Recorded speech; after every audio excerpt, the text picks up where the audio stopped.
Welcome to Biblical History. I'm Art Mokarow, your host for this program.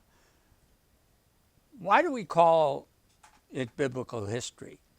Well, very simply, because it's the history of the whole Bible, a unique book that many people regard as holy for a very good reason. And we have to discover how valid that reason is. And so our purpose is to start very basically.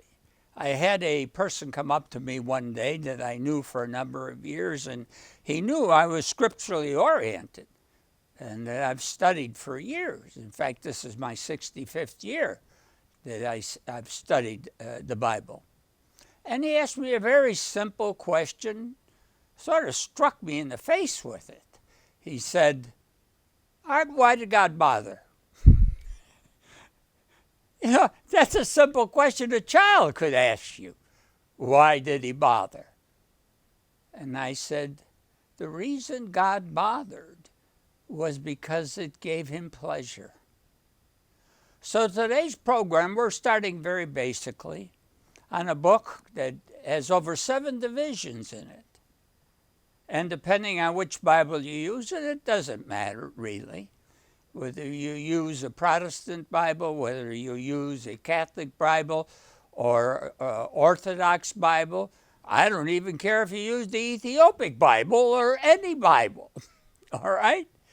The point is, this one book is called holy because it's given by one who claims to create everything. And he did it because, like I told this person, it's fun.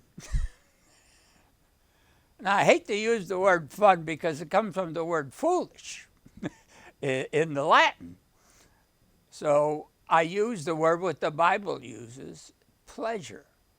So we're going to spend this half hour roughly together to look into this. Why does God get pleasure from this book? What makes it fun to God? We're going to find there's 3 aspects to it. One is there's predestination. It's all been forethought of.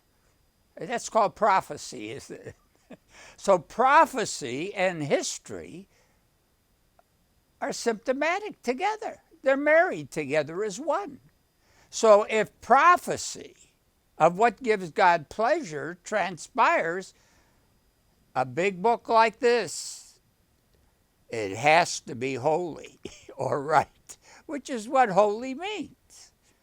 So let's progress and go to the first part and the first step of this program. How about predestination?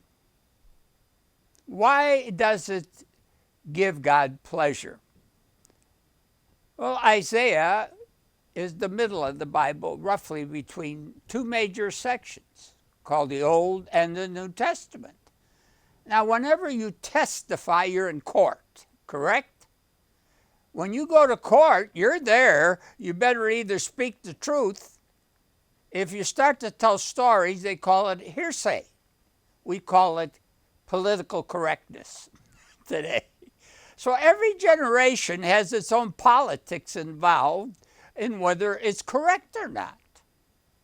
So hearsay is not accepted by this book, nor the one called God. He wants it straight. He wants it very transparent, nothing else.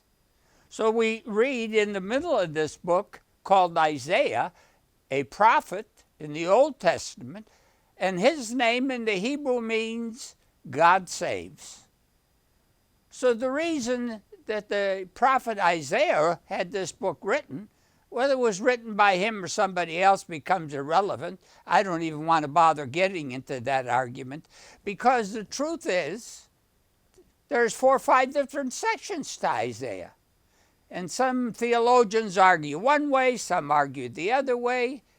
How many times do you ask a secretary who types it up who put it together? You don't ask your secretary. Isaiah's the secretary. He had it recorded from God himself as a prophet. And notice what he tells us. You're going to find out when we speak on this program, we're very basic. In fact, we're very infantile. We like to preach or teach or educate. You know, the word education comes from to adjudicate. It means to judge. When did you start your education? When you made your first cry. When do you end your education? When you die. Plain, simple. Anybody argue with that? I don't think so.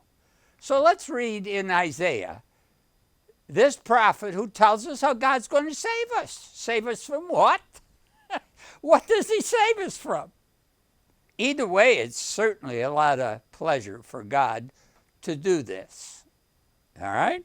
So we read in Isaiah 55, right smack in the middle, in verse 66, he breaks in and he tells us, "Seek you the Lord while he may be found, and you better call upon him while he's by you or near." Why in the world does he make it so tough? Why would God, who's getting so much pleasure out of what he's doing, play hide and seek? There's an old Mayday song that goes around the maypole. Round and round she goes. When she stops or where she stops, nobody knows. So he wants you to seek him for a good reason. In fact, a very loving reason. So he goes on, he said, he shows us two kinds of people exist in the world. He tells us, let the wicked forsake his day, and the unrighteous man his thoughts. So this has to do with the way you what? Think. It's your mind that's the problem. One day I asked the doctor here, in fact, just a few weeks ago, I said, I know I got a brain, but where's my mind? And you know what the doctor told me? We have none. We have none. So he says, let the wicked forsake his way, and the unrighteous man his thoughts, the way he thinks, and let him return unto the Lord, and he will have mercy upon him, and to our God, for he will abundantly pardon. You know, people, they say, oh, you're going to hell. Do you know part of the Lord's Prayer that Christ gave in Matthew 6? You know what it says? Hell no. That's what it says, hell no. Very interesting, isn't it?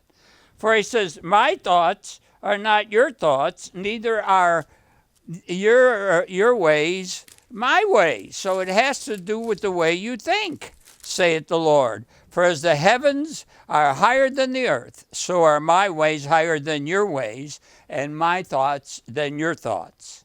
For as the rain cometh down, and the snow from heaven, and returns not, neither but waters the earth, and makes it bring forth and bud, that it may give seed to the sower and bread to the eater. I want to feed you, God tells us. For you shall go out with joy, and be led forth with peace. The mountains and the hills shall break forth before you into singing, and all the trees of the field shall clap their hands. So the problem is a thought problem. But now we see that we have to seek God and his ways. Well, here we go again. And we're going to see now where God tells us that God's pleasure is clear and plain. He tells us now in Isaiah 46, where we saw it's a way of thinking that's a problem. We found out there's nothing wrong with you except you don't know how to think straight. In fact, we're going to find out in the future programs that God gave us a screwed up mind. It's called Babylon the Great. It's called chaos. So here he tells us and continues it in Isaiah 46, verse 9. He says, here's where you have to go. He tells us, remember the former things of old. We got to go way back to the beginning. What beginning? A predestinated beginning. That's what we're going to find out in this section. It's a predestinated beginning. For I am God, and there's none else. Not two, not three, not a million, just one. He's called El in the Bible. That's why in the beginning God created the word God there. In the beginning God is Elohim. El is one God. Ohim just means in the Hebrew all that one God is. That's all it means. As a noun, it's plural. And some people misconjecture and think there's many gods. There's only one. Muslims are right about that one. Because they came from a person by the name of Ishmael. Ishmael was the firstborn son of Abraham. And the word Ishmael comes from two Hebrew words. Ish means man, whatever man is, okay? And Mael means of God. Ishmael was a man of God. He was brokenhearted because Abraham, because he was born from a servant of Sarah's, was asked to let him go. And he let him go, and he was besides himself and broken up because he loved his father and he loved the God he worshiped, and they became the Muslims. The problem, they got some terrorists involved. But every nation has terrorists, and we'll spend the program on that subject. What is a terrorist? It'll be very clear. It's so simple you want to cry.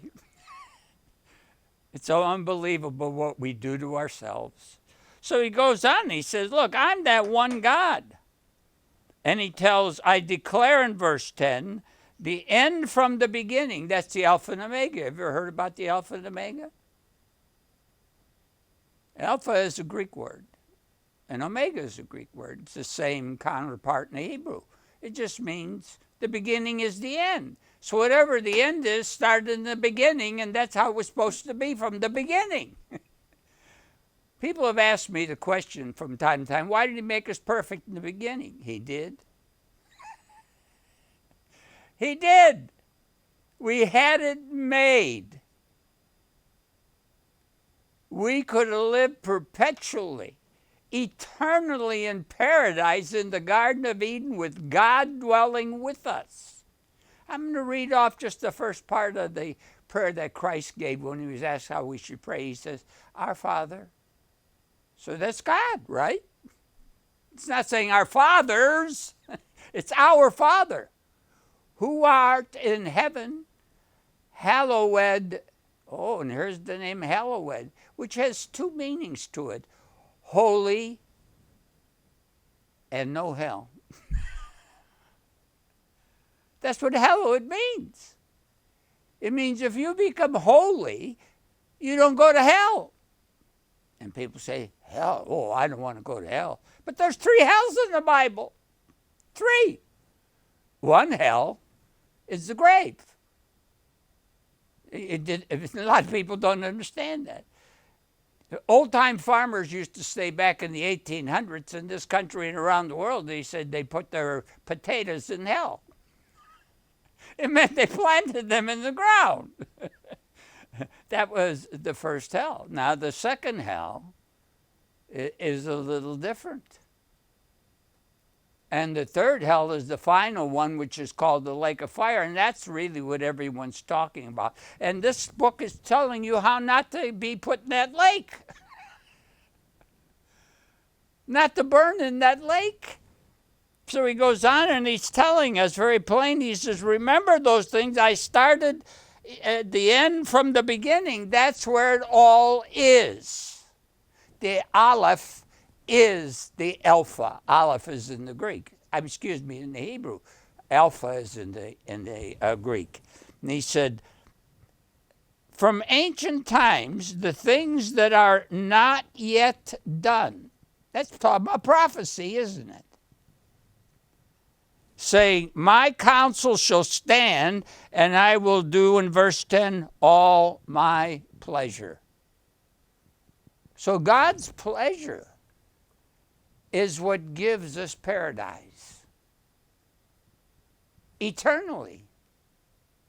Wait till I give you the section on time. You're going to be shocked to find out what time is.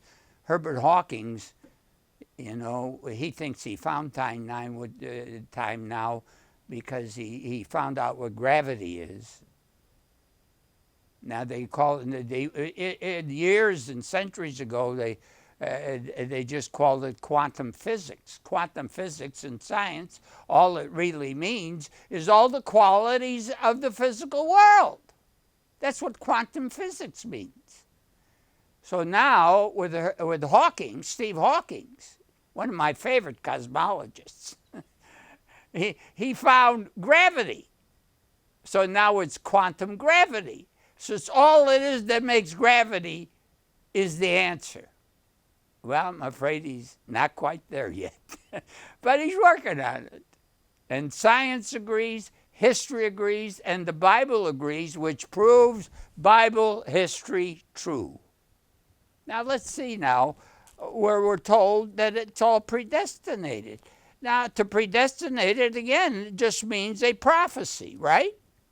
If you predetermine something and it occurs and it transpires, it means it was real. That's how simple it is. That's why we call this program Biblical History. We check everything: science, world history, politics, generations, art. We pick everything just to find out about predestination. And in Ephesians 1, we're going to be told exactly that. And this is what we've got to go into and make sure we understand very clearly. In Ephesians 1, it tells us that's the consummation of things. That's when it's all going to occur. And he tells us very plainly and clearly. Here in Ephesians 1 and verse 3 says, "Blessed be the God and Father of our Lord Jesus Christ, who has blessed us with all spiritual blessings in heavenly places in Christ." Remember, we started off and we said that. So he goes on, verse 5, "Having predestinated," prophecy, "us unto the adoption of children by Jesus Christ to himself, according to" what? "To the good pleasure of his will." There you got it, people. So we've got to cover predestination, which we'll shortly do as we take a break. Welcome. We're ready to continue with our subject of where God did everything he did for his pleasure. And we found out he predetermined it all.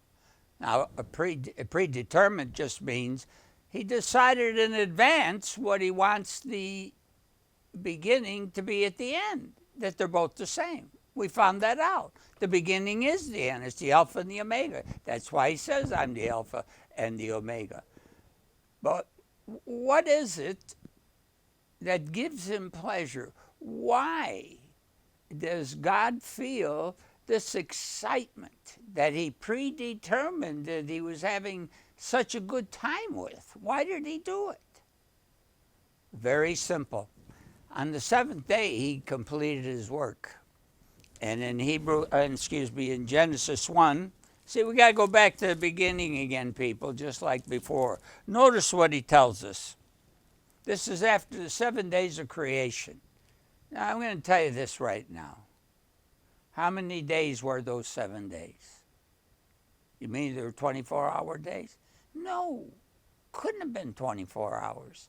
Because the sun and the moon weren't made till the fourth day.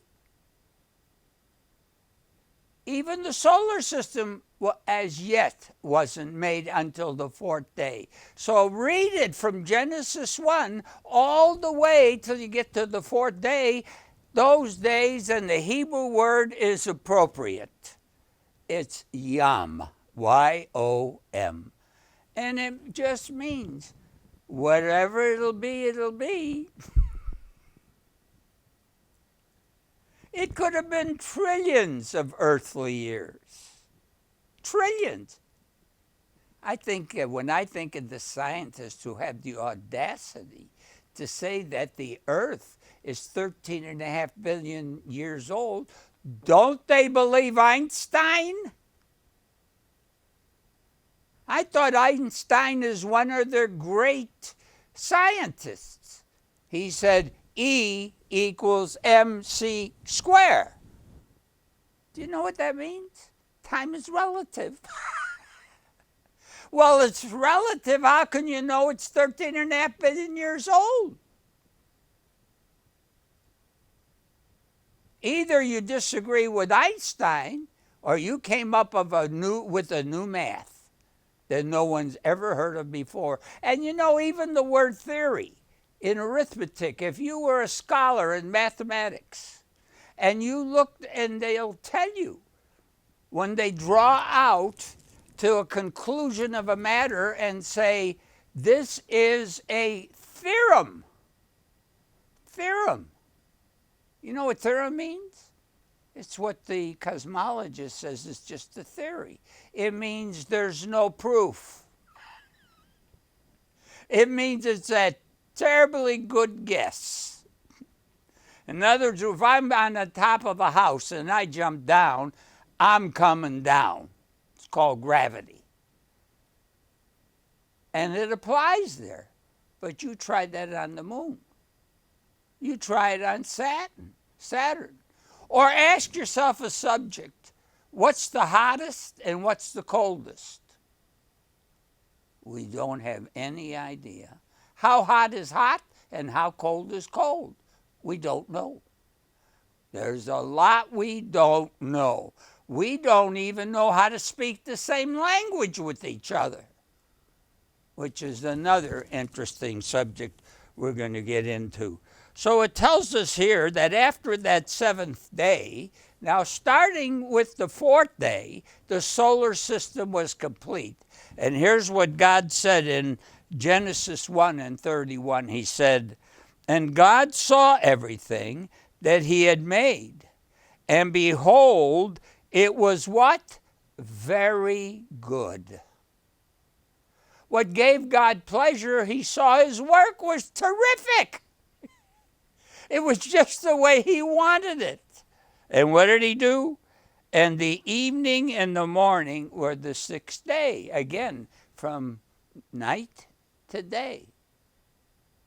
Night to day. Even then we have no time period here. Then God came along and he did something rather amazing. In chapter 2 goes into greater detail in verse 1.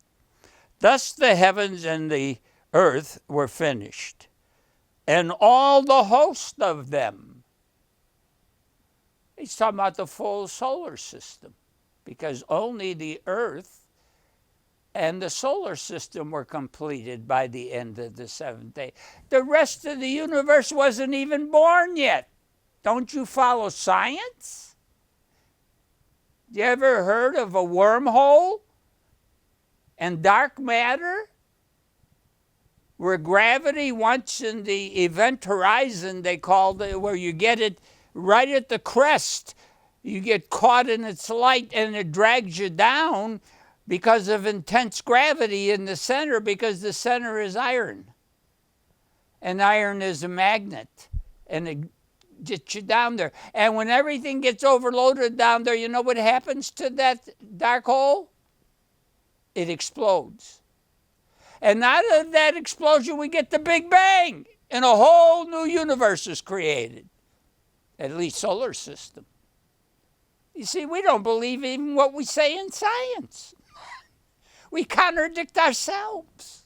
That's why it's so important to know about biblical history, how God foreordained these things and predestinated them for his good pleasure.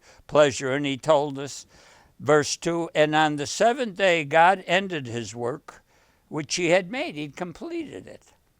And he rested on the seventh day from all his work which he made, and God blessed the seventh day and sanctified it, because that in it he had rested from all his work which God created and made.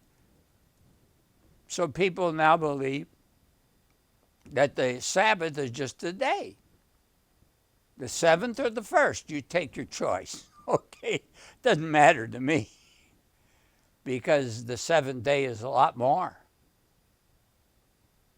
The 7th day was the conclusion of everything God created, correct? And what he created and made was the solar system. And now we had 24-hour days. And we found out he rested. I know, what do you mean he rested? There was nobody else around to rest with him because nobody else did the work, right? Adam and Eve never did the work, did they? They were plunked into this eternal garden of paradise and told them, just take care of it. Don't corrupt it. Don't ruin what I made. Because Isaiah 40 tells you something very significant and important. Isaiah 40 tells us that God never tires or even faints. He didn't take a rest because he was tired. He was just pleased and had pleasure. So that's the end of his pleasure that he predestinated because it was good, which covers our subject for today and completes it. So we want to extend the welcome to all of you. As Art Mokarow, your host, we look forward to having you with us in the near future. And God be with you all.